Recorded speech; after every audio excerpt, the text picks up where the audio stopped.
It started in 1986, 26th of February. Авария на Чернобыльской атомной электростанции. During the night, they did an exercise and in Chernobyl, in the existing power plant, and the exercise went badly, and they had an explosion, the biggest nuclear catastrophe in the world. Then the Russians built a sarcophagus just after the explosion. It took them about 8 months, and they did a great job because the conditions at that time were very difficult and the radiation were very high.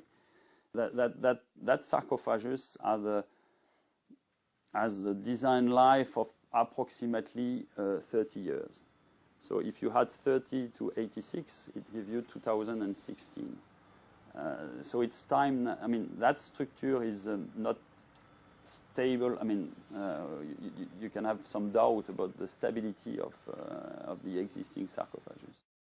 Now the aim of our project is to encapsulate everything, to put an arch over the existing sarcophagus, to be sure that even though there is a earthquake or even if the existing sarcophagus collapse, you don't have any contamination in Europe or just around Chernobyl.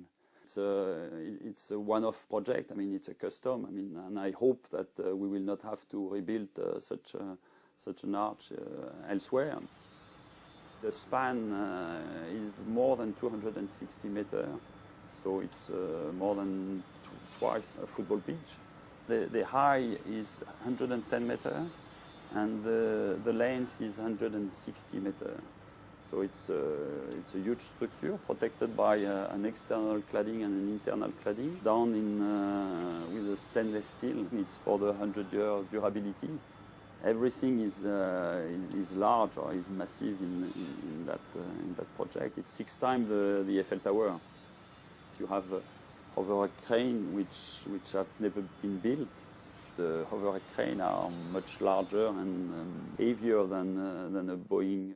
The total weight is of the structure by itself is 24,000 tons, but with all the cladding and the system and the main crane system, the bridges, the total weight will be 36,000 tons.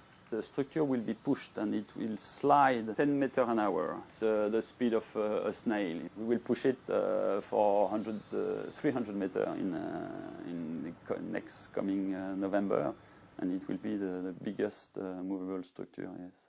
Right now, the arch is almost, I would say, almost finished. It will be finished in 2017.